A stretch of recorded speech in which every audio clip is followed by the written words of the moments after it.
Hey, what is up everybody? Mark here, back to show you my Glowforge Sidecar Organizer. Whole bunch of you are really excited about this. I've been using it myself for the last week, and honestly, I've already forgotten what it's like to not have it. It's just such a simple and yet really helpful addition to my Glowforge. So let's go through all the pieces, and I'll give you a couple of tips and tricks on how I use it myself.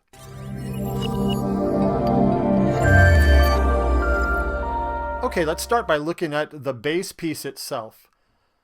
Now this is 19 inches long because that's the longest that you can cut with your Glowforge, and as you see when you put it down, it doesn't actually reach all the way to the back, but that's okay. But I just wanted to point that out because we can't cut anything longer than that unless you use the pass-through, which I don't think is really worth it in this case. So I cut this using a piece of 1/4-inch walnut because I really like the color contrast. And it comes with, we'll work from the bottom to the top. I included the phrase fire the laser, but you can either engrave that yourself, you can replace it with something else, or you can just go without it, whatever you like.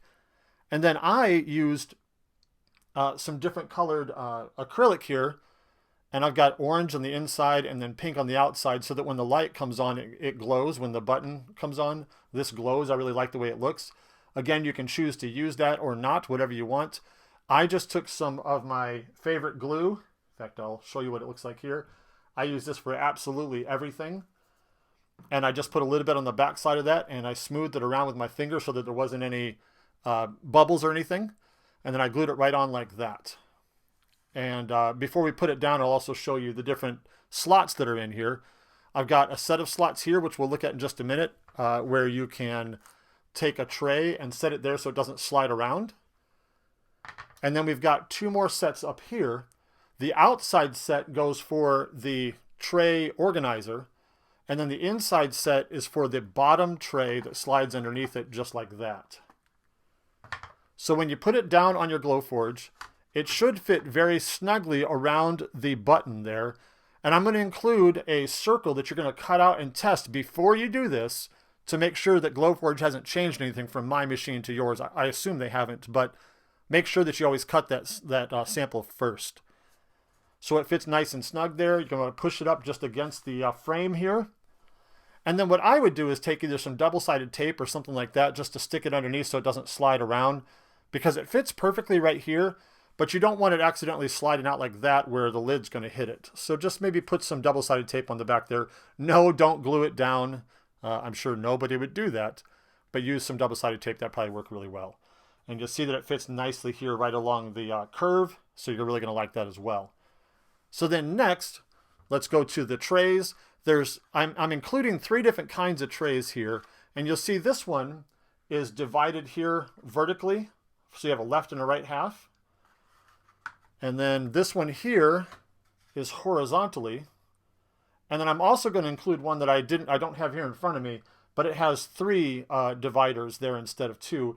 I've got a different size one from another project I'll bring here into the shot to show you. It'll look kind of like that. So you'll have 3 different dividers if you want to use those. And then, of course, then you have the open one like this that doesn't have any dividers. So you can cut those, use any kind of combination that you want.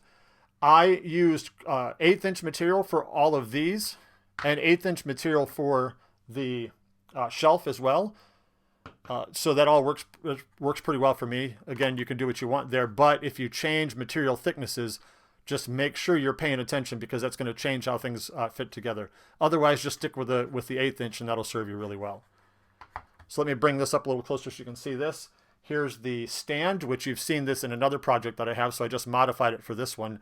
The other one, if you have the other project, will not fit here because it's a different width. So you're going to have to modify, or going to have to use this one. Just want to point that out. So this is made really simply, and each one of these trays has little feet right here that fit down into those slots so that it doesn't slide around, just like that. So then what you're going to do is you're going to take this guy once you've built it, put it right back here, and once you find a place, I would recommend just putting dots of glue there so it doesn't move around. Obviously I don't have glue there at the moment, but I think you should. And then you can take your different trays there and park them wherever you like. In fact, I'm going to leave the knives one out because I use the knife all the time. And then I'm going to put that in there. And then again, you can park this one right here, or you can put it underneath right like that. You could also put another one here if you wanted to make a fourth one. I just didn't like having to lift around it when I took this one out. Couple last little details. These slots in the design here are different colors. So that's so that you can either ignore them if you don't want any slots out here, so you can make this nice and clean, or you can cut them if you want. So choose which ones you want to cut based on the layout that you want to use for yours. One other approach here is that I know some people have liked just the clean look where you don't even have this stand in the back. So you can do that as well. So again, pay attention to the color of the slots and ignore or cut the ones that you want to make for your layout. Let me know if you have any questions. I think this is a fantastic just add-on to your Glowforge that a lot of you are going to love. Let me see pictures of what you guys make and shoot me questions if you have any. But until then, as always, I will see you in the next one.